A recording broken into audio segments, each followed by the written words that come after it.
కేసీఆర్ గారి ఫ్యామిలీలో ఏం జరుగుతుంది అనేది గడిచిన కొన్ని నెలలుగా మనం చూస్తూనే ఉన్నాం.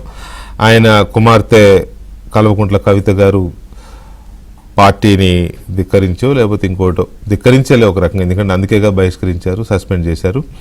తర్వాత ఆమె బావ హరీష్ రావు గారితో అలాగే కేటీఆర్ గారితో విభేదించడము, ఇంకో సోదరుడు సంతోష్ రావుతో విభేదించడము, కొన్ని విషయాల్లో తండ్రి కేసీఆర్తోనూ విభేదించడము, ఆ తర్వాత ఇప్పుడు ఆమె సొంతంగా జాగృతి పేరుతో జిల్లాలు కూడా పర్యటిస్తున్నారు. ఇది అంతా అందరికీ తెలిసిన ఫ్యాక్ట్సే. కాకపోతే మధ్య మధ్యన ఆమె విసురుతున్న బాణాలు డైరెక్ట్గా కేసీఆర్ గారికి తగులుతున్నాయి. డైరెక్టే. ఎంత డైరెక్ట్గా అంటే ఉద్యమ కాలంలో కష్టపడిన ఉద్యమకారులను ఎందుకు విస్మరించారు అని విసిరిన బాణం డైరెక్ట్గా ఆయనకే తగిలింది. రీసెంట్గానే ఉద్యమం పేరు చెప్పి దందాలు చేసి సందాలు వసూలు చేసుకోలేదు అని విసిరిన బాణం డైరెక్ట్గా కేసీఆర్నే తగిలింది. మళ్ళీ ఇవాళ అసెంబ్లీలో కౌన్సిల్లో పనుండి వెళ్ళిన ఆమె చాలా స్ట్రైట్ అవే మాట్లాడింది. మీరు అసెంబ్లీకి ఎందుకు వెళ్ళరు? తప్పు చేయకపోతే, అండర్లైన్ దిస్ వర్డ్, నాన్న నువ్వు గనక తప్పు చేసి ఉండకపోతే నువ్వు అసెంబ్లీకి వెళ్ళు. నువ్వు అసెంబ్లీకి వెళ్లకుండా పిల్లకాకుల మీద వదిలేస్తే నదీ జలాల విషయాలను ఇటువంటి వాటిని పిల్లకాకుల మీద వదిలేస్తే, అండర్లైన్ దిస్ వర్డ్ ఆల్సో, పిల్లకాకులు అంటే ఎవరు ఇప్పుడు అక్కడ? కేటీఆర్ గారు, హరీష్ గారు. ఆ దృష్టిలో అంతే. ఇంకా నువ్వు రాకుండా పిల్లకాకుల మీద వదిలేస్తే పార్టీ ఖతం, జనంలోకి మ్యాటర్ పోదు, పార్టీ బదనామవుతుంది. నువ్వు అసెంబ్లీకి వెళ్ళకపోతే ఇక బీఆర్ఎస్ పార్టీని మర్చిపోవడాన్ని డైరెక్ట్గా ఓపెన్గా కుల్లంకుల్లా చెప్పేసింది ఆమె. సరే, అది నిజమా అతిశయోక్త పక్కన పెడితే ఆమె వ్యూ అలా ఉంది. తండ్రి అసెంబ్లీకి వెళ్ళాలి, ఈ పార్టీ బతకాలంటే తండ్రే చూడాలి పార్టీని, వీళ్ళ మీద వదిలిపెట్టొద్దు. హరీష్ రావుని అందరూ ట్రబుల్ షూటర్ అంటారు కానీ ఆయన ట్రబుల్ షూటర్ కాదు, బబుల్ షూటర్. అవన్న పదాలు 1-2 సార్లు రిపీట్ చేసింది వాళ్ళ, బబుల్ షూటర్ అని. తర్వాత చాలా సీరియస్ అలిగేషన్ ఏంటంటే ఆమె చేసింది, ఇదంతా ఒక మ్యాచ్ ఫిక్సింగ్ రాజకీయం జరుగుతూ ఉంది తెలంగాణలో. అసెంబ్లీలో ఎవ్వరు లేకుండా రేవంత్ వర్సెస్ హరీష్ అనే విధంగానే చర్చ జరగాలి, ఏదున్నా వీళ్ళిద్దరే హైలైట్ అవ్వాలి అనే రకంగా ఒక మ్యాచ్ ఫిక్సింగ్ జరిగింది. ఈ మ్యాచ్ ఫిక్సింగ్ ట్రాప్లో బీఆర్ఎస్ పార్టీ బలైపోవడం పక్కా అనేది ఆమె చెప్పదలుచుకున్న హితబోధ, తండ్రికి చెప్పదలుచుకున్న హితబోధ. అలాగే ఆయన ట్రబుల్ షూటర్ కాదు, బబుల్ షూటరు, ఎప్పుడో బబుల్ పగిలిపోవడం పక్కా అని కూడా మాట్లాడింది ఆమె. సో ఎందుకు ఇంతగా ఆమె డైరెక్ట్ అటాక్ ఇస్తోంది? అన్నని వాళ్ళ బ్రదర్ ఇన్ లాని ఇచ్చి తండ్రికి తగులుతాయని తెలిసి కూడా తండ్రికే టార్గెట్ చేస్తూ మాట్లాడుతున్నారు అని అంటే మరి కేసీఆర్ పట్టించుకుంటున్నారు ఆ మాటలను? అసలు ఇది ఒక పెద్ద $1 మిలియన్ క్వశ్చన్. ఇది కవిత గారు వేస్తున్న బాణాలను, కవిత గారు చేస్తున్న స్టేట్మెంట్స్ని కేసీఆర్ పట్టించుకుంటున్నారా? మొన్న ప్రెస్ మీట్ పెట్టారు, అసలు ఆ ప్రస్తావనే రాలేదు. ముందే మీడియా వాళ్ళకి చెప్పారు అలాంటి ప్రశ్నలు ఏమి అడగొద్దు, అసలు ప్రశ్నే అడగొద్దు, సార్ చెప్తాడు వెళ్ళిపోతాడు అంతే అని చెప్పిన మాట. ఈ ప్రస్తావన ఎందుకు ఆయన చేయడం లేదు పెద్ద ఆయన అనేది ఒక ప్రశ్న. రెండవది, ఆమె హరీష్ రావు గారి గురించో, కేటీఆర్ గారి గురించో, లేకపోతే ఇంకో జగదీష్ రెడ్డి గారి గురించో, ఇంకో నిరంజన్ రెడ్డి గారి గురించో మాట్లాడినప్పుడు కింది స్థాయి మాజీ ఎమ్మెల్యేలతోనో తిట్టిస్తున్నారు ఆమెని. కానీ పార్టీ నాయకత్వం రియాక్ట్ అవ్వడం లేదు. నాయకత్వం అంటే ఎవరు? కేసీఆర్ గారు రియాక్ట్ అవ్వాలి, హరీష్ గారు రియాక్ట్ అవ్వాలి, కేటీఆర్ గారు రియాక్ట్ అవ్వాలి, లేకపోతే వీళ్ళరు. హరీష్ గారిని ఆమె నిందించినప్పుడు, తిట్టినప్పుడు, విమర్శించినప్పుడు, ఆరోపించినప్పుడు కూడా కింది వాళ్ళతోనే రియాక్షన్స్ ఇప్పిస్తున్నారు. సో అసలు ఏంటి ఇదంతా? నిజంగానే రేవంత్ హరీష్ల మధ్య మ్యాచ్ ఫిక్సింగ్ జరిగిందా అనేది ఒక పాయింట్. రెండో పాయింట్, అసలు మ్యాచ్ ఫిక్సింగ్ రేవంత్ కవిత మధ్య ఎందుకు జరగలేదు అనుకోవాలి? ఇది మరొక యాంగిల్. కరెక్ట్గా అసెంబ్లీ మొదలయ్యే టైంకి ఆమె వచ్చేసి ఫట్టా 4 చిట్ చాట్ స్టేట్మెంట్లు ఇచ్చేసింది. అంతే, బీఆర్ఎస్ పార్టీ డిఫెన్స్లో పడిపోయింది. ఇప్పుడు మ్యాచ్ ఫిక్సింగ్ రేవంత్ గారికి కవిత గారికి మధ్య జరిగిందని ఎందుకు అనుకోకూడదనే చర్చ కూడా ఉంది, రెండు పార్టీల్లో ఉంది. ఆల్రెడీ ఉంది, రేవంత్ నడిపిస్తున్నాడు కవితని, ఎవరో ఆయన ఫ్రెండ్స్ ఎవరో ఇది చేస్తున్నారు, రకరకాలు ఉన్నాయి కదా, బయటనే నడుస్తున్న చర్చ ఇది, నేను చెప్తున్నది కాదు. సో వీటిల్లో ఏది నిజం ఏది అబద్ధం, ఎందుకు కేసీఆర్ని ఆమె టార్గెట్ చేస్తోంది, కేసీఆర్ ఎందుకు రియాక్ట్ అవ్వడం లేదు, అసలు కవిత గారి స్టేట్మెంట్స్ని కవిత గారి ఆరోపణల్ని కేసీఆర్ పరిగణలోకి తీసుకుంటున్నాడా, లేకపోతే ఆమెను పిల్లకాకని వదిలేస్తున్నాడా అనేది చాలా ఇంపార్టెంట్ ఇష్యూ. చిన్న దీని మీద చర్చను చూద్దాం. చర్చలో మనతో శ్రీకాంత్ గౌడ్ గారు, జాగృతి తెలంగాణ జాగృతి అధికార ప్రతినిధి, అలాగే కాంగ్రెస్ పార్టీ తెలంగాణ సీనియర్ నాయకులు కొనగాల మహేష్ గారు ఉన్నారు. అండ్ రావుల శ్రీధర్ రెడ్డి గారు, బీఆర్ఎస్ పార్టీ సీనియర్ నాయకులు శ్రీధర్ రెడ్డి గారు కూడా ఉన్నారు. శ్రీధర్ రెడ్డి గారు నమస్తే.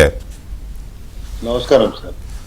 శ్రీధర్ రెడ్డి గారు, కవిత గారి స్టేట్మెంట్స్ని సరే అందులో 4-5 ఉన్నాయి కాబట్టి కేసీఆర్ గారు అసెంబ్లీకి రావాలి, రాకపోతే పార్టీ కథం అని చేసిన ప్రకటనని బీఆర్ఎస్ ఎలా రిసీవ్ చేసుకుంటోంది? ఉంటుందండి రిసీవ్ చేసుకోవడానికి. దాంట్లో ఇప్పుడు నేను ఇవాళ మీరు డిబేట్ నాకు తెలిసి అసెంబ్లీ ప్రొసీడింగ్స్, తర్వాత పాలమూరు రంగారెడ్డి సంబంధించిన ఇష్యూస్, లేకపోతే మూసీ నదికి సంబంధించి రిజర్వేషన్ సంబంధించి జరిగిన వాద సమాధాలు, వీటికి సంబంధించి అనుకొని వచ్చాను. Least interested to discuss this particular topic. ఏముంటదండి రోజు ఇప్పుడు ఇవాళ రాష్ట్రంలో అసెంబ్లీ జరుగుతోంది, చాలా సమస్యలు ప్రజలై ఉన్నాయి, కాంగ్రెస్ ప్రజలను తప్పుదోవ పట్టించే విధంగా ప్రయత్నిస్తున్నారు. అనేక విషయాలకు సంబంధించి మేము వాయిదా తీర్మానాలు, యూరియాకు సంబంధించి వాయిదా తీర్మానాలు ఇచ్చాం, రిజెక్ట్ చేశారు. అసెంబ్లీ మైకులు కట్ చేస్తున్నారు, లేకపోతే వాళ్ళు ఏదో పవర్ పాయింట్ ప్రెజెంటేషన్ ఇస్తారని చెప్పి హడావుడి చేస్తుంటే ప్రధాన మాకున్న అవకాశాన్ని మాకు ఇవ్వమని చెప్పడితే దాని గురించి కూడా ఇబ్బంది పడే ప్రయత్నం చేస్తా ఉన్నారు. కాబట్టి నాకు చాలా వేరే పనులు ఉన్నాయి. ప్రధాన ప్రతిపక్ష పార్టీగా మీరు తప్పనుకున్నా మరోలాగా అనుకున్నా దయచేసి క్షమించాలి. ప్రధాన ప్రతిపక్ష పార్టీగా రాష్ట్రంలో ఉన్నటువంటి ప్రజల సమస్యలు చాలా ఉన్నాయి. 14 ఎజెండా ఇచ్చినాం. వాటి గురించి మీరు ఏం మాట్లాడినా, ఏ విషయంగా కానీ రాజకీయంగా చర్చించడానికి సిద్ధంగా ఉన్నా కానీ ఇండివిజువల్స్ వాళ్ళ యొక్క వ్యక్తిగత బెనిఫిట్ కోసమో లేకపోతే మైలేజీ కోసమో వేరే అంశాల కోసం మాట్లాడే అంశాల మీద బీఆర్ఎస్ పార్టీ ప్రతినిధి నేను స్పందించదలుచుకోలేదు. ఒకవేళ రేపు కవిత గారి ప్రకటనల మీద మీ పార్టీ నాయకత్వము లేకపోతే సీనియర్ నాయకులు ఎవరన్నా భవన్లో ప్రెస్ మీట్ పెట్టి మాట్లాడితే డిఫరెంట్ కేసు ఆల్టుగెదర్. అట్లెట్లా ఉంది? నేనేమంటే ఇప్పుడు మీరు least priority individual case. No Sridhar, I'm not arguing with you, with you respects. మీరేమన్నారంటే ఇది లీస్ట్ ప్రయారిటీ, ఇది మాకు ప్రజా సమస్యలే ముఖ్యం అని చాలా అన్నారు. ఓకే, దట్ ఈజ్ యువర్ ఇది. కానీ రేపొద్దున ఏ నిరంజన్ రెడ్డి గారు, ఏ జగదీశ్వర్ రెడ్డి గారు, లేకపోతే ఇంకెవరో కవిత గారికి కౌంటర్ ఇచ్చే కార్యక్రమం రేపు చేయరని నేను అనుకోవట్లేదు, ఖచ్చితంగా చేస్తారని అనుకుంటున్నా. ఒకవేళ చేసినట్లయితే మరి దాన్ని ఏమనాలి? పని లేక పెడతారనుకోవాలా? నా ఉద్దేశం మీరు పని లేక పెడుతున్నారని నేను అనలేదు. నేను I'm not finding fault with your debate point of view and all that. కాకపోతే ఏంటంటే ప్రస్తుతం ఏంటంటే ఇప్పుడు పలానా వాళ్ళు పెడతారేమో అనేది ఒక ఊహాజనితమైన అంశం. రేపు పెడతారేమో పెట్టరేమో అనే విషయాలు కానీ అవును ఊహాజనితమే, ఖచ్చితంగా ఊహాజనితం, ఒప్పుకుంటాను. మేము ఇప్పుడు వ్యక్తిగత దాడులకు దిగి ఇష్టారీతిన మాట్లాడితే సంబంధిత వ్యక్తులు వివరణ ఇవ్వాలనుకుంటే వివరణ ఇస్తారు, లేదు పార్టీ మీద వారు మాట్లాడుతూనే వస్తా ఉన్నారు అనేక విషయాలు. ఈ రాష్ట్రంలో అధికారంలో ఉంది కాంగ్రెస్ పార్టీ, ప్రజలను పట్టించుకోకుండా పనిచేస్తున్నారు కాంగ్రెస్ పార్టీ. అనేక అంశాలకు సంబంధించి వివాదాలు ఉన్నాయి, ఇబ్బందులు ఉన్నాయి. వాటి గురించి ప్రతిపక్ష భావన ఉన్న ప్రతి వాళ్ళు, అంటే అధికార పక్షంలో లేకుండా ప్రతిపక్షంలో ఉన్న వాళ్ళు ప్రతి వాళ్ళు మాట్లాడితే బాగుంటుంది అనేది జనరల్ ప్రజలు కోరుకుంటారు.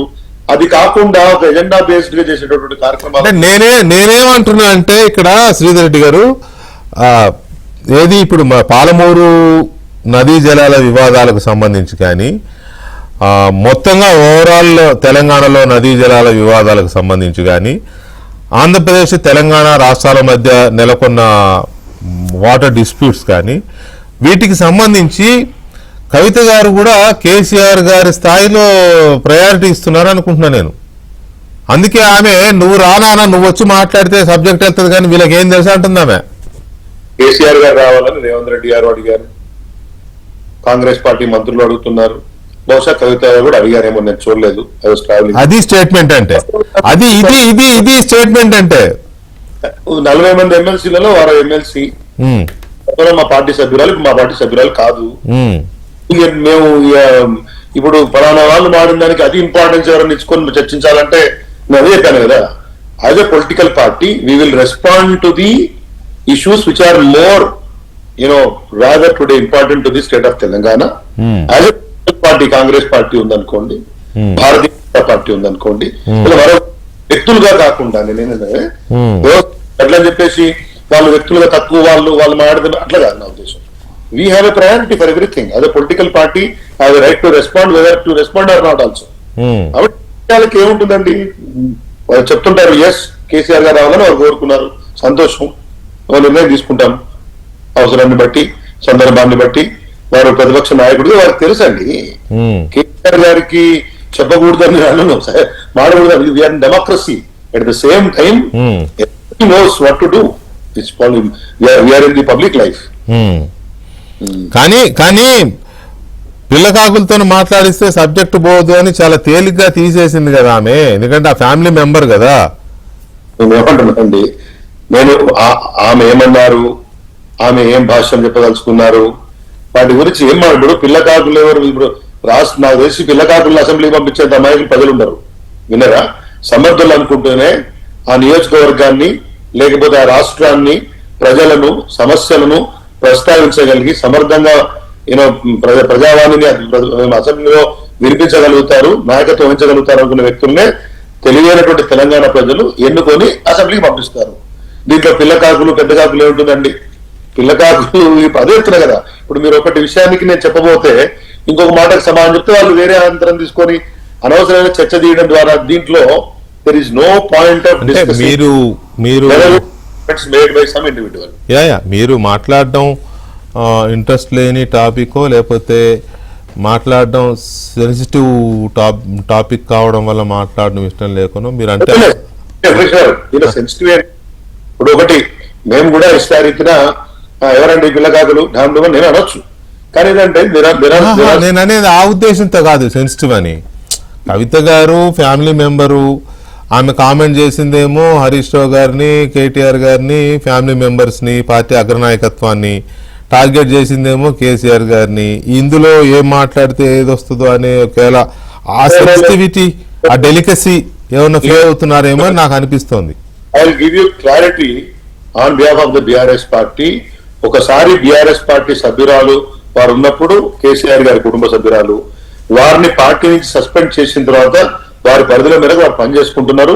నేను కూడా రాజకీయ ప్రస్థానమే కొనసాగిస్తానని చెప్తున్నారు, రాజకీయ పార్టీ పెడతాంటున్నారు, ప్రజలు దొరుకుతారంటున్నారు. ఆ సందర్భంగా చాలా మంది విమర్శిస్తారు, మమ్మల్ని వారు విమర్శిస్తారు. ఇంకా అప్పుడు కేసీఆర్ గారి కుటుంబ సభ్యురాలు, వారి కూతురు, దాని వల్లనే మేము వెనుకకు పోవాలి ముందుకు పోవాలని ఏం లేదు.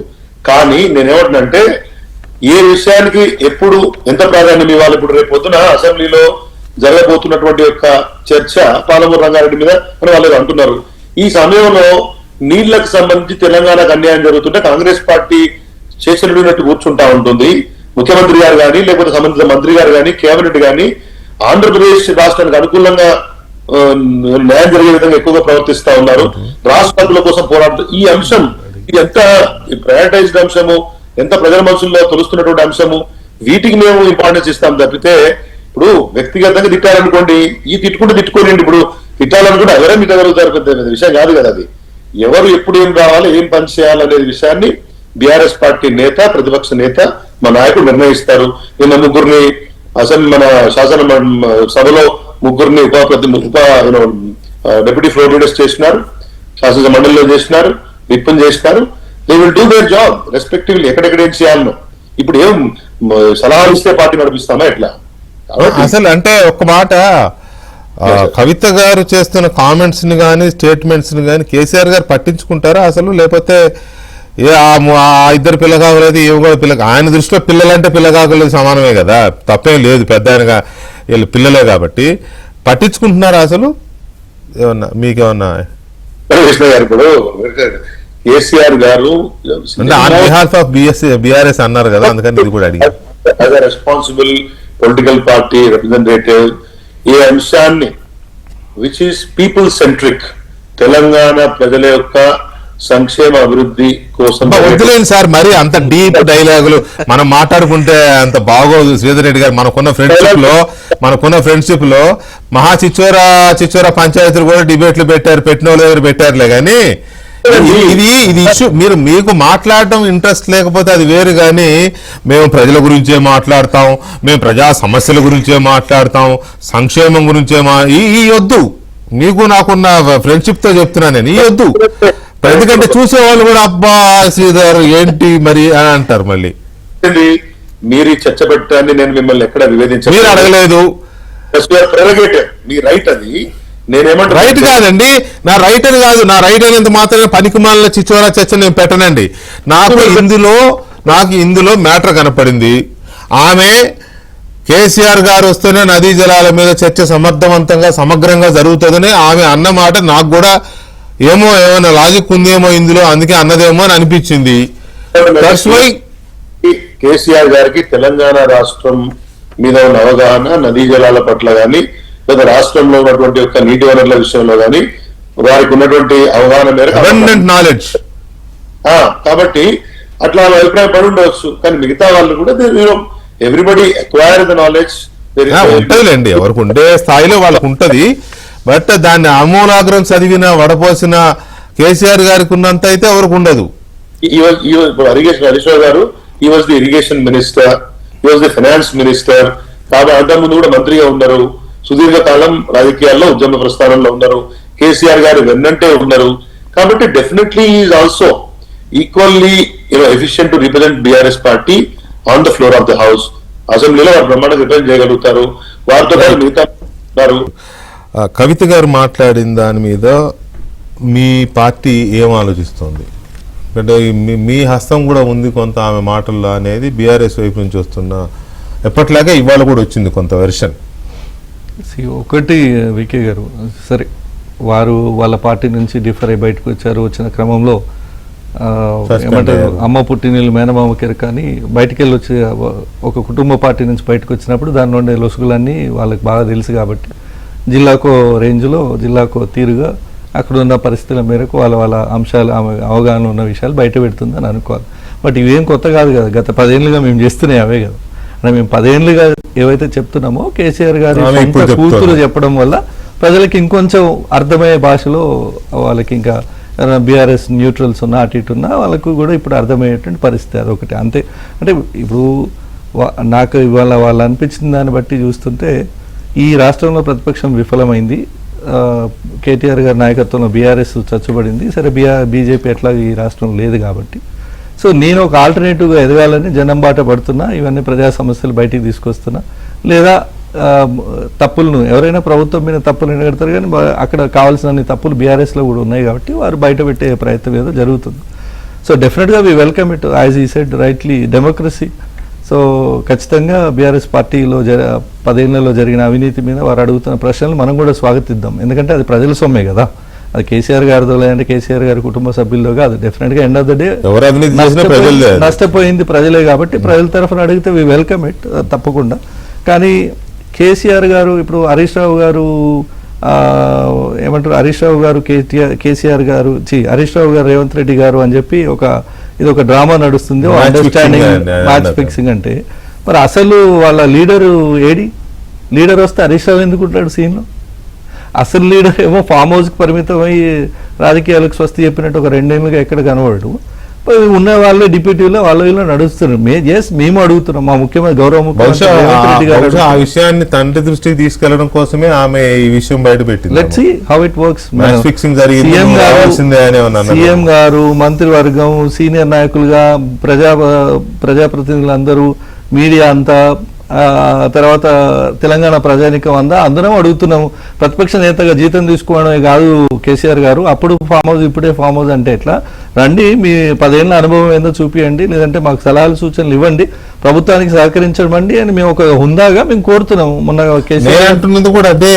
ఇప్పుడు మీరు అడుగుతున్నారు, ఆమె మీ ఆర్గ్యుమెంట్ ని లేకపోతే మీ వాదనని బలపరుస్తూ మీ తరపున రమ్మని అడుగుతుందా కవిత గారు? జాగ్రత్తగా విన్నాను. ముఖ్యమంత్రి గారు ప్రభుత్వంగా ప్రజాస్వామ్య విలువల్ని కోరుకునే మనలాంటి ప్రతి ఒక్కరు అడుగుతూ తెలంగాణ ప్రజానికం కూడా అడుగుతుంది. ఆఫ్ కోర్స్ కవిత గారు is part of that population కదా, తెలంగాణలో వారు కూడా భాగమే కదా. సో రమ్మని అడిగితే చూద్దాం, అట్లీస్ట్ ఇప్పుడు ఇలా కన్న కూతురు అడిగితే బయటకు వచ్చి చెప్పేశారు కదా. నేను అదే అంటే ఎందుకు తప్పించుకుంటున్నారు అనేది పాయింట్. అంటే గతంలో 10 ఏళ్లలో జరిగిన అవినీతి, నీటిపారుదల ప్రాజెక్టులో జరిగిన తెలంగాణకు కేసీఆర్ గారు స్వంత స్వాక్షరాలతో లిఖించిన మరణ శాసనాన్ని ప్రజల ముందు పెట్టి నిలదీస్తే ముఖం జిల్లకు వస్తలేరా? ఎందుకు వస్తలేదు? దేనికి భయం కేసీఆర్ గారికి? ఏడి మీ నాయకుడు ఏడి? బీఆర్ఎస్ ను తెలంగాణ ప్రజలు అడుగుతుందంటే మీ నాయకుడు ఏడి? డిప్యూటీ డైరెక్టర్లతోనే నడపాలనుకుంటే అప్పుడు ప్రతిపక్ష నేత హోదా ఎందుకు కేసీఆర్ గారికి? వారి 10 ఏళ్ళ అనుభవం కేటీఆర్ గారికో వాళ్ళకి ఇచ్చుకోవచ్చు. మనం దాన్ని ఎవరికి ఇవ్వాలని మనం ఎందుకు అడుగుదాం? యాక్టివ్ రోల్ తీసుకునే వాళ్ళకి అప్పచెప్పి వాళ్ళనే చేయమంటే ఇంకా ఆ మాత్రం కూడా ప్రస్తావన ఉండదు. కేసీఆర్ గారిని ఎందుకు రమ్మని అడుగుతున్నాం? గజ్వేల్ శాసనసభ్యుడిగా ఉండింటే సభకు రావాలని అడగము. ప్రధాన ప్రతిపక్ష నేతగా వారు ఒక హోదాను అనుభవిస్తున్నారు. ప్రజాస్వామ్యంలో దానికి ఒక స్థానం ఉంది, ఒక విలువ ఉంది. వారు మాట్లాడే సమయాన్ని కూడా కేటాయించమని మన సభా నియమాలు చెప్తున్నాయి. కాబట్టి మీరు కూడా వచ్చి తెలంగాణ అభివృద్ధికి మీ విలువ కేసీఆర్ గారు కదా. ఆమె చేసిన ఈ ఆరోపణల్లో బాగా అట్రాక్టివ్ ఆరోపణ ఏంటి అంటే, ఒక మ్యాచ్ ఫిక్సింగ్ రాజకీయం నడుస్తూ ఉంది హరీష్ రావు అండ్ రేవంత్ రెడ్డి మధ్య. ఏది మాట్లాడినా మొత్తం ఫోకస్ అంతా మీడియా కానీ జనం కానీ వీళ్ళిద్దరి మీదనే ఉండాలి, మిగతా అందరినీ మర్చిపోవాలి అనే తరహాలు వీళ్ళు ఫిక్స్ చేసుకున్నారు అనేది ఆమె చేసిన ఆరోపణ. అంటే ఇప్పుడు దాని అర్థం ఏంటి? రేవంత్ రెడ్డి గారి ముందు నిలబడలేక కేసీఆర్ గారు వస్తలేరనా? ఆమె ఏ ఉద్దేశంతో అన్నది అంటే ఇప్పుడు చూడండి, ఇప్పుడు సభ ప్రతిపక్ష నేతగా తను కేసీఆర్ గారు సభకు వస్తే అసలు హరీష్ రావు గారు కేటీఆర్ గారు పిక్చర్ లో ఉంటారా? ఉండర్లే. మరి ఇప్పుడు ఎవరు వైపు ఉంది? మమ్మల్ని మ్యాచ్ ఫిక్సింగ్ అని ఎందుకని అలా? సరే, హరీష్ రావు గారికి ఏం ఇప్పుడు కేసీఆర్ గారు మ్యాచ్ ఫిక్సింగ్ చేసుకొని ఉండాలి రేవంత్ రెడ్డి గారు. మరి అది కూడా కవిత గారు, అందుకని హరీష్ రావు గారిని వీళ్ళని వదిలేసి అది కూడా కవిత గారు చెప్పారు. కవిత గారు ఈ విషయంలో రియాక్ట్ అవ్వాల్సి. నేను ఒక్క మాట అడుగుతాను. ఇప్పుడు వారు ఏమంటారు మాట్లాడుతూ ఫ్లోలో? ఎవరు? కవిత గారు ఈరోజు మేము 2 ఏళ్లుగా మేటిగడ్డ దగ్గర ప్రాజెక్టు పడవ పెట్టినాము అట, రైతుల ఉసురో గోసనో మాకు తెలుగుతుందట. అక్కకు తెలుసు, తెలంగాణ ప్రజానికానికి కూడా తెలుసు. మేటిగడ్డ అనే ఒక అవినీతి ప్రాజెక్టును కట్టింది కేసీఆర్, లోపభూయిష్టమైన ప్రాజెక్టు కట్టింది కేసీఆర్, అవినీతి కమిషన్లకు కక్కుర్తిపడి ప్రాజెక్టు నాణ్యత లేకుండా కట్టింది కేసీఆర్. ఒకవేళ కేసీఆర్ గారు కట్టిన ప్రాజెక్టు వాళ్ళ హయాంలోనే ఓపెన్ చేసినాక 2 సంవత్సరాల్లోనే పగులు వారి అది పనికిరాని ప్రాజెక్ట్ అని ఎన్డీఎస్సీ రిపోర్ట్ ఇస్తే మేము దాన్ని హోల్డ్ ఆన్ చేయాల్సి వచ్చింది. ఒకవేళ ఉసురే తెలంగాణ రైతులు ఉసురే దాకాల్సి వస్తే అది కేసీఆర్ కు దాకుతుంది. ఆ విషయం ఇంత ముందు కూడా మాట్లాడింది. నీటిపారుదల రంగానికి సంబంధించి బీఆర్ఎస్ 10 ఏళ్ల పాలనలో అన్ని తప్పులే జరిగాయని ఓపెన్ గానే మాట్లాడారు. పాటుగా పాలమూరు రంగారెడ్డి అది కూడా ఇంకా ఇది వ్యాలిడ్ పాయింట్. జూరాల నుంచి మేము నిన్న మా ముఖ్యమంత్రి గారు చెప్పారు చాలా స్పష్టంగా, జూరాల నుంచి ఎందుకు శ్రీశైలం మార్చాల్సి వచ్చిందో కేసీఆర్ గారు వచ్చి వివరణ ఇవ్వమని అడుగుతుంది. Welcome it. మేము కూడా అదే అడుగుతున్నాం కదా. రా సార్, 10 ఏళ్ళు మీరు చేసిన మొత్తం మీ ఘనకార్యాలన్నీ ఆన్ డాష్ బోర్డ్ లో పెట్టి చూపిస్తాము, ప్రజలకు తెలుస్తుంది. మీరు ఏమైనా తప్పులుంటే కరెక్ట్ చేద్దరు మమ్మల్ని అని అడుగుతున్నాం. మరి ఎందుకు వస్తలేరు? కేసీఆర్ గారినే ప్రయోగిస్తుందా ఇప్పుడు కవిత గారు, శ్రీకాంత్ గౌడ్ గారు? ఆయననే అస్త్రంగా వదులుతుంది? లేదన్న, మా ఉద్దేశం ఏంటంటే జనం బాటలో కూడా మేము ప్రజలకు వెళ్తున్నప్పుడు కూడా ప్రజా సమస్యలను ఎక్కడో చేసుకుని పోరాడుతున్నాం తప్పితే మేము వ్యక్తులను టార్గెట్ చేయలేదు. ఈ ప్రజాస్వామ్యంలో ఏంటంటే ఈ రోజు మీరు అన్నారు నిరంజన్ రెడ్డి గారు స్పందించి మాట్లాడారు, కృష్ణారావు గారు స్పందించి మాట్లాడారు. ప్రజాస్వామ్యంలో ఎవరిపైన అయితే ఆరోపణలు వస్తాయి, ఆరోపణలు వచ్చినప్పుడు ఆరోపణలు వచ్చిన వాళ్ళు ఖండించవచ్చు. ఈ రోజు హరీష్ రావు గారి పైన కవిత గారు అన్ని కూడా కుండబద్దలు కొట్టినట్టుగా ప్రకటిస్తా ఉన్నారు. ఏదైతే ఈ సంబంధ పాలమూరు రంగారెడ్డి సంబంధించిన ప్రాజెక్ట్ లో కూడా ప్యాకేజీలు అమ్ముకున్నాడు హరీష్ రావు. అట్లాంటి అవినీతి పరులను ఇలా ఫ్లో లీడర్ చేసి సభను నడిపిస్తే తెలంగాణ సమాజానికి రాంగ్ సంకేతాలు పోతాయి. అసలు ఈ జూరాల సోర్స్ తీసేసుకొని కృష్ణ మీరు ఏదైతే శ్రీశైలం నుంచి మీరు ఏ విధంగా అయితే తీసుకున్నారో దానికి సమాధానం మీరు వచ్చి చెప్తే ప్రజలకు నిజాలు చేస్తారని చెప్పేసి కుండబద్దలు కొట్టినట్టు చెప్తే ఎవరిపై అయితే ఆరోపణలు వస్తున్నాయో ఆరోపణలు గుప్పిస్తుందో కవిత గారు ఇవాటి వరకు ఆ మనిషి మాట్లాడు. ఇలా అన్న మాట్లాడుతూ ఇదేదో అన్వాంటెడ్ చర్చలాగా ప్రజలకు ఉపయోగపడినటువంటి చర్చలాగా శ్రీధర్ రావు మాట్లాడుతున్నాను. సరే ఒకటి నేనేమంటున్నా, పాలమూరు రంగారెడ్డి సంబంధించినటువంటి విషయంలో దక్షిణ తెలంగాణకు అన్యాయం చేసినటువంటి పార్టీలు ఎవరు? ఇలా 2014 రీఆర్గనైజేషన్ ఏపీ రీఆర్గనైజేషన్ సంబంధించినటువంటి యాక్టివ్లోనే ఇలా కాంగ్రెస్ పార్టీ మరణ శాసనం రాసింది. 811 టీఎంసీలకు సంబంధించినటువంటి నీటి నిల్వలను ముట్టుకోవద్దని చెప్పేసి అన్నారు. తర్వాత 2015లో బీఆర్ఎస్ పార్టీ వీళ్ళు వచ్చిన తర్వాత కేసు వేసిళ్ళు. 7 సంవత్సరాల కాలయాపన ఒకవైపు జరిగింది. ఈ ట్రిబ్యునల్ ముందుకు అసలు ఈ వీళ్ళని పిల్లకాకులు అనే స్థాయిలో ఎందుకు మాట్లాడాల్సి వస్తుందట. నేను ఒక మాట చెప్తాను. 2015లో కేసీఆర్ గారు పాలమూరు రంగారెడ్డి సంబంధించినటువంటి దాంట్లో ఏలూరు సంబంధించినటువంటి ప్యాకేజ్ ను ఒక ఫస్ట్ ఫేజ్ లో తీసుకోవడం జరిగింది. తర్వాత నార్లాపూర్ సంబంధించినటువంటి రిజర్వాయర్ ను సెకండ్ ఫేజ్ లో తీసుకోవడం జరిగింది. వీటన్నిటిని కూడా కేవలం 2.5 సంవత్సరాల్లో కంప్లీట్ చేయాలనేటువంటి దాంతో ఇలా నవయుగ సంబంధించినటువంటి కంపెనీకి వీళ్ళు కాంట్రాక్ట్ అప్ అయిపోతారు. కాంట్రాక్ట్ అప్ అయిపోయినప్పుడు ఆ నీళ్లను తీసుకున్నటువంటి విషయంలో ఏలూరు పంప్ హౌస్ అనేటువంటిది దాని పక్కకే 400 మీటర్ల దూరంలో కలకుర్తి సంబంధించినటువంటి పంప్ హౌస్ అనుకుని ఉంటుంది. మీకు చిన్న సబ్జెక్ట్ చెప్తాను. ఈ పాలమూరు రంగారెడ్డి సంబంధించిన ప్రాజెక్ట్ లో ఓపెన్ పంప్ హౌస్ గా ఉండబడేటువంటి ఈ ప్రాజెక్టులని తీసుకొని పోయి ఆ మోటార్లు పైకి ఉంటే లోపలికి అదంతా ఉంటుంది. ఓపెన్ పంప్ హౌస్ ఇది. దీన్ని తీసుకొని పోయి అండర్ గ్రౌండ్ పంప్ హౌస్ గా మార్చింది ఎవరు? ఆ రోజు నీటిపారుదల శాఖ మంత్రిగా ఉన్నటువంటి హరీష్ రావు గారు కదా. ఆ రోజు 3,200 కోట్లతో ఉన్నటువంటి వ్యయము తర్వాత 4,600 కోట్ల రూపాయల వ్యయానికి ఎందుకు పోయింది? నవయుగ కంపెనీతో నువ్వు చేసుకున్నటువంటి చీకటి భాగవతాలు ఏవైతే ఉన్నాయో ఆ చీకటి భాగవతాలు ఆ 18 ప్యాకేజీల కింద నువ్వు ఎట్లాంటి కాంట్రాక్టులు అమ్ముకున్నావు వాటి గురించి ఇలా కవిత గారు కుండ బద్దలు కొట్టిల్లు. దాంట్లో లోపాయకరమైనటువంటి అనేకమైనటువంటి అనుమానాలు ఉన్నాయి కదా. ఆ పంప్ హౌస్ నాకు ఒక డౌట్ చెప్పండి. పార్టీ నుంచి బయటకు వచ్చేసారు కాబట్టి ఇప్పుడు ఇవన్నీ కుండ బద్దలు కొడుతున్నారా, లేకపోతే అంత ముందు ఎందుకు కుండ బద్దలు కొట్టలేదు? అన్న నేనేమంటున్నా, పార్టీలో ఉన్నప్పుడు పార్టీకి ఒక లైన్ ఉంటుంది. ఆ లైన్ ను దాటిపోయేటువంటి పరిస్థితి ఉండదు. దాన్ని రిక్వెస్ట్ మేనర్లను వినతుల మధ్యను పార్టీ అంతర్గతంగా ఉండబట్టి ఉండదు. మేము ఏదైతే కవిత గారు లేఖ రాసిన తర్వాత పార్టీలో అంతర్గత ప్రజాస్వామ్యం లేదని చెప్పేసి ఆమె 3 నెలలు వెయిట్ చేసేసి వీళ్ళ నుంచి రిప్లై కోసం చూసింది. ఇయాటి వరకు వీళ్ళకి మహిళల పైన ఏమాత్రం గౌరవం ఉన్నటువంటి లేదన్న బీఆర్ఎస్ పట్ల. అంతర్గత ప్రజాస్వామ్యం అనేది పూర్తిగా బీఆర్ఎస్ అంతరించిపోయిందని కవిత గారు మొత్తుకున్నారు. నేనేమంటున్నా, అంతర్గత ప్రజాస్వామ్యం దేవుడు గారు అంతర్యుద్ధం జరుగుతుంది. అయితే నేనేమంటున్నా, నేనేమంటున్నా అమెరికా పర్యటన పోయినప్పుడు కూడా దొంగదారిన దొడ్డిదారిన కార్మిక చట్టాలను కూడా తుంగలో దొక్కి వీళ్ళు చేసింది ఏంది? టీబీజీ కేసుకు గౌరవ అధ్యక్షురాలుగా ఉన్నటువంటి కవిత గారిని తొలగించి కుపిలీశ్వరిని పెట్టిల్లు. మీరు కవిత గారి పైన కుట్రలు చేయనటువంటి వ్యక్తులు అయితే మీరు ఎందుకు పద్ధతి చేస్తారు? అంటే ఈ రాష్ట్రంలో 33% మహిళా రిజర్వేషన్లు కనుక వస్తే ఒక 50-60 మంది మహిళలు శాసనసభ్యులు అవుతారు. ఆ రోజున మహిళా ప్రాతినిధ్యం పెరిగితే కవిత మాకు ప్రమాదం అవుతుందని చెప్పేసి ఇలా ఈ కుట్రదారులు చేసినటువంటి కుట్రలో భాగంగా కవిత గారిని బలవంతంగా బయటకు పంపించారు. చివరకు ఉరేసేటువంటి ఖైదీలు కూడా అడుగుతారు కన్నా నీ చివరి కోరిక ఏందని. అది కూడా అడగకుండా వివరణ కోరకుండా షోకాజ్ నోటీస్ కూడా ఇవ్వకుండా నిర్దాక్షిణ్యంగా బయటకు పంపించిల్లు. ఇలా ఎవరు స్పందించట్లేరు అని చెప్పేసి శ్రీధర్ అన్న మాట్లాడుతున్నారు. పార్టీ ప్రధాన కార్యదర్శిగా ఉన్నటువంటి తక్కలపల్లి రవీంద్రరావు ఇట్లాంటి మాటలు మాట్లాడుతున్నారు. ఈ రోజున నిరంజన్ రెడ్డి మాట్లాడారులే, జగదీష్ రెడ్డి గారు మాట్లాడినాడు, రవీంద్రరావు గారు మాట్లాడినాడు, నిరంజన్ రెడ్డి గారు మాట్లాడినాడు.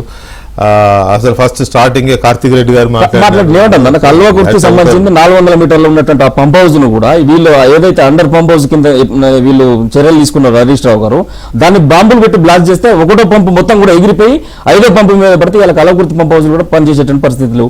వీటన్నిటికి కారణం ఎవరు? అదే నేను అనేది. సరే అవన్నీ చెప్పినారులే, అక్కడ చెప్పినారు. కాకపోతే ఇవన్నీ హరీష్ రావు గారు మాట్లాడలేరా, కేటీఆర్ గారు మాట్లాడలేరా? ఇప్పుడు మీరు మాట్లాడినారు కదా, మీకంటే ఎక్కువ నాలెడ్జ్, చాలా ఎక్కువ నాలెడ్జ్ ఉంటుంది వాళ్ళిద్దరికి. రైట్, ఒప్పుకుంటారా? కవిత గారికి ఉంటుంది, వాళ్ళకు ఉంటుంది, మాకుంటుంది, వీళ్ళకు ఉంటుంది, అందరికి ఉంటుంది, శ్రీధర్ రెడ్డి గారు కూడా ఉంటుంది. కాకపోతే కేసీఆర్ గారే రావాలి, కేసీఆర్ గారు వచ్చే మాట్లాడాలి అని అంటే ఏదో హరీష్ రావుకి ఎక్కువ బాధ్యత ఇచ్చేశారు, కేటీఆర్కి ఎక్కువ బాధ్యత ఇచ్చేశారు అనే అక్కస్తో మాట్లాడుతున్నారా కవిత గారు? లేకపోతే ఈ పార్టీకి ఒక 20 సంవత్సరాలుగా సేవ చేసినటువంటి వ్యక్తి 2006లో వదులుకుందామే. నేను ఏమంటాను, అందుకోసమే ప్రజలలో ఉన్నాం, మా తోవ మేము చూసుకున్నాం, మా రాజీనామా ఏదైతే ఉందో దాన్ని ఆమోదించాలని చెప్పేసి ఇలా శాసనసభకు వెళ్ళడం జరిగింది. అందులో ఈ వ్యాఖ్యలు చేయడం జరిగింది. నేనేమంటున్నా, అవినీతి పరుడైనటువంటి వ్యక్తికే మీరు దొంగకి తాళం చేతులు ఇస్తే తెలంగాణ సమాజం ఏం కోరుకుంటుంది? తెలంగాణ సమాజానికి ఏం మెసేజ్ పోద్దనే కవిత గారు మాట్లాడేది. ఇలా కాళేశ్వరంలో అవినీతి అన్నారు, ఇలా సిబిఐ కేసు వరకు ఈ వయసులో తెలంగాణ తీసుకొచ్చినటువంటి అంత పెద్ద మహోన్నత శేఖరానికి ఆ పరిస్థితులు తీసుకొచ్చింది ఎవరు? ఇలా హరీష్ రావు గారు తీసుకొచ్చిల్లు అని చెప్పేసి కుండ బద్దలు కొట్టిల్లు. వీటన్నిటిపైన చర్యలు తీసుకోలేదు. కనీసం ఈ పీసీ ఘోష్ కమిషన్ దగ్గర ఆయన చెప్పినటువంటి మాట ఏందన్నా, ఒకటే మాట, సర్వంతర్యామి కేసీఆర్ గారు అని చెప్పేసి అన్నారు. ఆ రోజు కాళేశ్వరరావు అనేటువంటి పేరు వస్తే బిరుదు వస్తే నేనే అని చెప్పేసి తీసుకున్న వ్యక్తి అవినీతి ఆరోపణలు లాగానే తప్పించుకొని పోవడానికి కారణం ఏంటిది? దానికి సమాధానం చెప్పాలి కదా. ఇవాళ సుమారుగా కేసీఆర్ గారు ఉన్నప్పుడు పాలమూరు రంగారెడ్డికి 27,000 కోట్ల రూపాయల నిధులు శాంక్షన్ చేసి అది చేసిళ్ళు.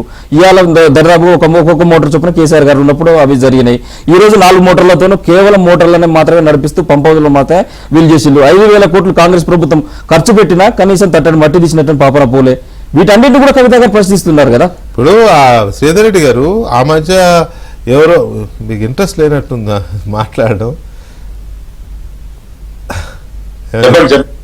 ఓకే, ఇప్పుడు ఆ మధ్య ఇప్పుడు స్పెషల్ ఫ్లైట్లో రేవంత్ రెడ్డిను పేరు చెప్పలేదు కానీ హరీష్ రావు గారు అనే సెన్స్ వచ్చేలాగానే మాట్లాడినారు. పేరు చెప్పలేదులే, అప్పుడు చెప్పకూడదు, నేనే అనకూడదు. ఏదో ఫ్లైట్లో ట్రావెల్ చేసి మాట్లాడుకున్నారు అనేది అప్పుడు ఒక మాట్లాడినారు. ఇవాళేమో రేవంత్ రెడ్డి గారి ఛాంబర్లో హరీష్ రేవంత్ అరగంట సేపు భేటీ అయ్యారు, చాలా మాట్లాడుకున్నారు అని. అంటే మరి ఇది కవిత గారిని రేవంత్ రెడ్డి గారి వైపు నెట్టేస్తున్నారు, రేవంత్ రెడ్డి గారు చెప్పినట్టే నడుస్తోంది అని బీఆర్ఎస్ నేతలు మాట్లాడుతున్నారు. కాబట్టి నేను కాదు అసలు హరీషే రేవంత్ రెడ్డి గారితో కుమ్మక్కైనాడు అని చెప్పడం కోసం చేస్తున్నట్టు అనిపిస్తుందా ఈ ఆరోపణలు? లేక ఏంటి మీ అండర్స్టాండింగ్ ఏంటి దీని మీద? ఒకటండి, బేసికలీ ఎవరెట్లా మాట్లాడినా కానీ ఉద్దేశపూర్వకమైన విద్వేషకరమైనటువంటి వ్యాఖ్యానాలు చేస్తే దానికి ఎన్ని సమాధానాలు చెప్పినా సంతృప్తి చెందేవాళ్ళు చెందారు. ప్రజలకు అన్ని విషయాలు తెలుసు. తెలంగాణ రాష్ట్రంలో ఈ పోయే 9 సంవత్సరాల్లో ఇరిగేషన్ రంగంలో ఎంత అభివృద్ధి జరిగిందనే విషయం అందరికీ ఎరికే. ఊర్ల పంటి, మీ ఊర్ల పంటి మొదలు కూడా అందరికీ, అశ్వారావుపేట నుంచి నారాయణపేట దాకా అందరికీ ఎరికే. దాంట్లో ఈ పంపుల దగ్గర బాంబులు పెట్టిండ్రు, ఆ పంపుల దగ్గర ఇట్లా చేసిండ్రు. ఇప్పుడు ఇంజనీర్లు చేసే పనులు కూడా మంత్రికి ఆపాదించి ఈ ప్యాకేజ్ అమ్ముకున్నారు, ఆ ప్యాకేజ్ అమ్ముకున్నారు అని చెప్పేసి మస్తుగా మాట్లాడవచ్చును. నేను ఏమంటున్నానంటే వారు కూడా ఎమ్మెల్సీ కదా, లేకపోతే మిగతా నేను ఎప్పుడు కూడా మీ చర్చల్లోకి వచ్చినప్పుడల్లా కూడా ఈ ప్రభుత్వంలో ఉన్న వాళ్ళు కానీ మిగతా వాళ్ళు కానీ పలానా దగ్గర అవినీతి అయింది, పలానా దగ్గర ఇదైంది, పలానా దగ్గర అదైందంటే మన రాష్ట్రంలో చట్టబద్ధమైన సంస్థలు రాష్ట్రంలో ఉన్నాయి, జాతీయ స్థాయి సంస్థలు ఉన్నాయి. మీకు చేతనైతే ఒక దరఖాస్తు ఇస్తే సరిపోతుంది. ఇవాళ రేపు ఒక పేపర్ దాకా ఇవ్వనక్కర్లేదు, ఓ మెయిల్ పెట్టినా వాళ్ళు రెస్పాండ్ అవుతున్నారు. బ్రహ్మాండంగా చేయండి. ప్రభుత్వం కూడా మాకు వ్యతిరేకమైన ప్రభుత్వం ఉంది కదా, కాంగ్రెస్ ప్రభుత్వం ఉంది కదా. కాబట్టి ఊరికే మాట్లాడడం ఒకటండి, క్యారెక్టర్ అసాసినేషన్ చేసే విధంగా వ్యక్తుల మీద మాట్లాడడం అనేది ఎవరు మాట్లాడినా, వెదర్ ఇట్ ఈస్ కవిత గారు కావచ్చు, ఇంకోరు కావచ్చు, అది సరైన పద్ధతి కాదు. ఇఫ్ యూ హావ్ ఈ రోజు ప్రకాష్ గారు మేధావి ముసుగులో ఆ రోజు మాట్లాడేలు కవిత గారి పైన వ్యక్తిగత విమర్శలు చేసిళ్ళు. ఆ రోజున మల్లన్న గారు కూడా వ్యక్తిగతంగా పోయి ఆమెను చాలా భయంకరమైనటువంటి మాటలు మాట్లాడలు. ఆ రోజు మాట్లాడలేదు. క్రాస్ టాకింగ్ మీరు అట్లా క్రాస్ టాక్ మాట్లాడుతుంటే మీతో చేయడానికి నేను రాలే. ప్రశ్నిస్తా ఉన్నా. ప్లీజ్, నేను చెప్పేది ఏంటంటే ఎవరైనా కానీ ప్రజా జీవితంలో ఉన్న వాళ్ళు, ఇప్పుడు నిన్న మొన్న కొన్ని దగ్గర మనం చూసినాం, కొంతమంది నాయకులు వెళ్ళి విజిలెన్స్ కంప్లైంట్ చేయడాన్ని అక్కడిక్కడ చూస్తున్నాం. ఎవరికైనా ఏదైనా ప్రూఫ్ ఉంటే, ఏదైనా అంశంలో ప్రయాదనం నష్టమైందనేటువంటి ఒక కన్సర్న్ మీకు ఉంటే చట్టబద్ధమైన సంస్థలు 100 ఉన్నాయి, పోయే దరఖాస్తు తీయండి. రోజు అదొకటి మాట్లాడినంత మాత్రాన ఇప్పుడు ఒకటి గుర్తుపెట్టుకోండి, ఉద్దేశపూర్వకమైన దాడులను తట్టుకోవడానికి రాజకీయ నాయకులు మానసికంగా ప్రిపేర్ అయి ఉంటాం. అది స్వపక్షం, విపక్షం, మరో పక్షం, ఏదో పక్షం. కానీ నిజంగా తెలంగాణ ప్రజల మీద ప్రేమ ఉండి నిజంగానే దీంట్లో నా వాదంలో పసుంది అనుకుంటే ఓ దరఖాస్తు తీయండి, ఊకే పంచాయతీ దాని గురించి. కాబట్టి ఒకటే, మాకు టెక్నికల్ అంశాలు మాకు కూడా రాజకీయ పార్టీగా 10 సంవత్సరాలు ప్రభుత్వం ఉన్నటువంటి పార్టీగా ఇన్ని కార్యక్రమాలు చేసినటువంటి ఒక పార్టీలో సభ్యులుగా అనేక చర్చలలో పార్టిసిపేట్ చేసినటువంటి వాళ్ళగా కొద్ది గొప్ప ఇరిగేషన్ ప్రాజెక్ట్స్ మీద అంశాలవాదిగా ఇబ్బందులు ఏమొస్తాయి సివిల్ వర్క్స్ లో అక్కడ ఇక్కడ బ్లాస్టింగ్లు గీస్టింగ్స్ ఇవన్నీ చాలా విషయాలు తెలుసు మిత్రమా. కాకపోతే కొన్ని సందర్భాల్లో ఎటుబడితేనే మాట్లాడడం అనేది మా ఉద్దేశం కాదు, ఆ అవసరం లేదు. కాబట్టి వ్యక్తుల మీద మేము దాడి చేయాల్సినటువంటి అవసరం మాకు లేదు. బియాండ్ పాయింట్ పార్టీ ఇమేజ్ దెబ్బతినే విధంగా ఇంకింత మాట్లాడితే చెప్పాల్సిన పద్ధతిలో చెప్పేటోళ్ళు చెప్తారు, మేము కూడా చెప్పాల్సి వస్తే చెప్తాం. వీరైనా కాదు, ఎవరైనా కానీ, అది ఉత్తమ్ కుమార్ రెడ్డి గారు చెప్పొచ్చు, రేవంత్ రెడ్డి గారు చెప్పొచ్చు, కోమటిరెడ్డి వెంకరెడ్డి గారు చెప్పొచ్చు, లేకపోతే మా అల్లూరు లక్ష్మణ్ కుమార్ గారు చెప్పొచ్చు, ఇంకెవరైనా చెప్పొచ్చు. రైట్. పాయింట్ ఏంటంటే అనవసరమైన విషయాలను ఊరికే డైవర్ట్ చేయడం కోసం. What is happening in assembly today? అసెంబ్లీలో ఏం జరుగుతుంది చర్చ? బాధ్యతల ఒక ఎమ్మెల్సీ గారు కానీ అది ఒక యాంగిల్ అనుకోండి, అది ఒక టాపిక్. మళ్ళీ అది ఇంకొకటి. ఒక్క నిమిషం శ్రీధర్ రెడ్డి గారు, ఇక్కడ కవిత గారు అరెస్ట్ అయినప్పుడు ఆ లిక్కర్ స్కామ్స్, ఢిల్లీ లిక్కర్ స్కామ్లో అరెస్ట్ అయినప్పుడేమో కాంగ్రెస్ బీజేపీలు కలిసి క్యారెక్టర్ అసాసినేషన్ చేస్తూ ఉన్నాయి, బలి చేస్తున్నాయి, అట్లా ఇట్లా అని అప్పుడు బీఆర్ఎస్ నాయకులు మాట్లాడారు. ఇప్పుడు కేసీఆర్ గారి మీద కేసులు అవి అయ్యేసరికి ఇప్పుడు వాళ్ళు కలిసి క్యారెక్టర్ అసాసినేషన్ చేస్తున్నారు కేసీఆర్ గారిని, అంత పెద్ద మహాశిఖరం, ఉద్యమ శిఖరం అని ఇప్పుడు మాట్లాడుతూ ఉన్నారు. సో దీన్ని ఎక్కడికక్కడ సందర్భానుచితంగా ఇప్పుడు కవిత గారి మీద అప్పుడు అక్రమ కేసులు బనాయించారని బీఆర్ఎస్ నాయకులు ఇప్పుడు అనడం లేదు. అంటే మీరు కూడా చూశారు కవిత గారు అంతకుముందు మా పార్టీని కూడా అనవసరంగా ఆడిపోసుకునే ప్రయత్నం విమర్శించారు. బట్ యాక్చువల్లీ వారు రియలైజ్ అయిన తర్వాత ఎప్పుడైతే ఈ రీసెంట్ టాక్స్లో చూస్తే అసలు నా మీద దుమ్మెత్తి ఒక ప్లాన్డ్ స్ట్రాటజిక్ క్యారెక్టర్ అసోసియేషన్ చేసిందే కేటీఆర్ గారు అండ్ వారికి సంబంధించిన సోషల్ మీడియా వింగ్. అసలు నా పార్టీ నాతోనే లేదు నా కష్టకాలంలో అని చెప్తున్నారు. సో నిజంగా దాడి చేసిన వాళ్ళు వాళ్ళే అని సొంత సోదరిని అంత టార్గెట్ చేయాల్సిన అవసరం కేటీఆర్ గారికి ఎందుకు వచ్చింది? అయితే వారు చెప్పాలి లేదా కవిత గారు చెప్పాలి. ఎండ్ ఆఫ్ ద డే నేనేమంటానంటే శ్రీధర్ రెడ్డి గారు ఇంతసేపు చాలా స్మూత్గా కర్ర విరగకుండా పాము చావకుండా మేము విమర్శించలేదు. ఎస్, మేము కూడా విమర్శిస్తలేము, మేము కూడా చాలా హుందాగా. నిన్న ముఖ్యమంత్రి గారు మళ్ళొక మాట చెప్పారు. నేను మా మంత్రులకి మా ఎమ్మెల్యేలకు ఆ ప్రజెంటేషన్ తర్వాత ఇచ్చిన ప్రసంగంలో ఇన్స్ట్రక్షన్స్ ఇస్తాను, కేసీఆర్ గారి గౌరవానికి ఏమాత్రం మంగం కలగకుండా నేను చూసుకునే బాధ్యత నాది పూచి తెలుసులే కేసీఆర్ గారు రండి చెప్పారు. ఇంతకంటే ఏం చేస్తారు? ఏంటంటే నేను ఏమంటా, ఇప్పుడు కేసీఆర్ గారు మొత్తం పైనుంచి దిగి వచ్చిన దైవపుత్రుడు లేదా ఇంకా తెలంగాణకు సంబంధించినంత వరకు ఆయనకు ఇది ఉంటదిలేండి, ఆ విషయాల జోలికి పోవట్లే. కానీ కేసీఆర్ గారు సిబిఐ అభియోగం మోపబడినటువంటి వ్యక్తి అనే విషయాన్ని మర్చిపోయి మాట్లాడుతున్నాం మనందరం. పీసీ ఘోష్ కమిషన్ గారు హరీష్ రావు గారు మాత్రాన నేరస్తులు కాదు కదా, అందుకే దాని ప్రీ ఫామ్ కూడా వినండి కదా. పీసీ ఘోష్ కమిషన్ కాళేశ్వరం మీద వేస్తే పీసీ ఘోష్ కమిషన్ కేసీఆర్ గారిని కర్త కర్మ క్రియ కింద నిర్ధారించింది. A2గా హరీష్ రావు గారిని కూడా నిర్ధారించింది. వీళ్ళిద్దరు కలిసి సిబిఐ కేసును ఎదుర్కొంటున్నారు. ముందు ఒక కమిషన్ రిపోర్ట్ ఇచ్చినాక సిబిఐకి ఇచ్చినాం మేము, డైరెక్ట్ గా మేమేం అలిగేషన్ చేస్తలేము. సో అట్లా కేసీఆర్ గారు వి వెల్కమ్ హిమ్. కాళేశ్వరం ఇప్పటికే ఆయన తప్పు చేయకపోతే ఎందుకు దాచుకుంటున్నానే చర్చ లేదు. మనం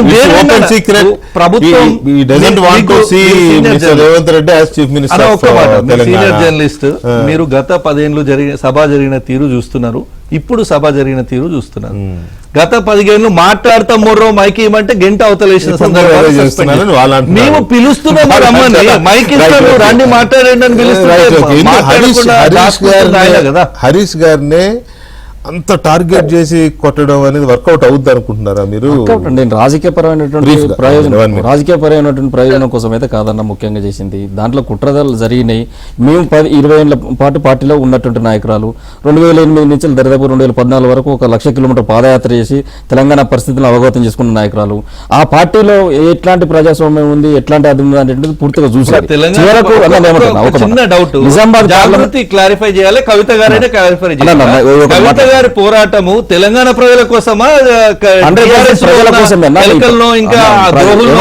తెలంగాణ ప్రజల కోసమే మా పోరాటం. ఆ పోరాటంలో 10 ఏళ్ళ అధికారంలో చేసినటువంటి తప్పిదాలు ప్రజల ద్వారా మాకు వినతుల రూపంలో వస్తున్నాయి. నిరంజన్ రెడ్డి మీద కేసీఆర్ చుట్టూ ఉన్న కోటరీని బద్దలు కొట్టడం కోసం ఆ పోరాటము ప్రజల కోసం అనేది ఆయన ఎంతసేపు టిఆర్ఎస్ లో 20 ఏళ్ళు చేసి కాపాడుకో. ఆ కొటారు ఏదైతే కళ్ళ గంతలు గట్టిపించి తెలంగాణ సమాజాన్ని నడిపిస్తుందో దానిపైన మాట్లాడాల్సి వస్తుంది. ఇంకొక మాట, రెండో మాట, నిజామాబాద్ పార్లమెంట్ సెగ్మెంట్ ఏదైతుందో కవిత గారు ప్రాతినిధ్యం వహించినటువంటి సెగ్మెంట్, ఇలా సిద్దిపేటను చూడండి, నిజామాబాద్ ను చూడండి, సిరిసిల్లను చూడండి, ఈ రోజున్న గజ్వేల్ చూడండి. మరి ఆ పార్లమెంట్ ప్రాతినిధ్యం వహించి ఒక బెస్ట్ పార్లమెంట్ అవార్డు తీసుకున్నట్టు కవిత గారు ఇలా నిజామాబాద్ ఎందుకు అభివృద్ధి చేసుకోలేకపోయారు? అంటే వీళ్ళ పార్షాలిటీ కుటుంబంలో ఉన్నది. ఒక ఆడపిల్ల, ఒక మహిళ రాజకీయాలు చేయొద్దు, అది వీళ్ళు అణచివేసేటువంటి ప్రక్రియ శ్రీకారం చుట్టిల్లు. ఏంటి జస్ట్ 30 seconds ప్లీజ్, టైం లేదు. మహేష్ ఏం చెప్తున్నారంటే సిబిఐ అభియోగం ఎదుర్కొంటున్నారు, పీసీ ఘోష్ కమిషన్ అంటే మీరు దరఖాస్తు ఇచ్చిండ్రు, వాళ్ళు ఏమన్నా పెడితో కేసు పెడతారు కావచ్చు మాకు తెలియదు. కానీ ఏ సిబిఐ ఇప్పుడు నేషనల్ హాల్ కేసులో అభియాలు ఎదుర్కొనే వాళ్ళు మమ్మల్ని వచ్చి అది చాలా ఉన్నాయి, BJP అందరికీ ఉన్నాయి, లేని వాళ్ళు ఎవరు? దానికి దీనికి చాలా డిఫరెన్స్ ఉంది. లేని వాళ్ళు ఎవరు లేరు? కేసులు కమిషన్ గారిని దోషిగా తీర్పిచ్చింది, ఆ తర్వాత కేసు రిజిస్టర్ అయింది. దానికి దీనికి పోలిక ఎట్లా? కమిషన్ ఇక్కడ దోషిగా కమిషనే చెప్పింది, ఆ. కానీ అదే కోర్టుగా చెప్పలేదు, అది గిల్టీగా అదేమి ఇది కాదు, జస్ట్ ఆరోపణలు అంతే, అంతకుమించి చేయలేదు. Sridhar garu, thank you very much. Sridhar Reddy garu, thanks for joining today in my debate. Whether it is not prioritize topic or అది మీకు నచ్చకపోయారా, మీరు పార్టిసిపేట్ చేసి చివరి దాకా ఉన్నందుకు థ్యాంక్ యూ. మిమ్మల్ని కాదులేండి సార్, సరదా ఆ మాత్రం అనుకోపోతే ఎట్ట మన ఇద్దరం. రైట్, మహేష్ గారు అండ్ శ్రీకాంత్ గారు, థ్యాంక్ యూ వెరీ మచ్ అండి. ఇది వాటి మళ్ళీ రేపు కలుద్దాం. శుభ్ర.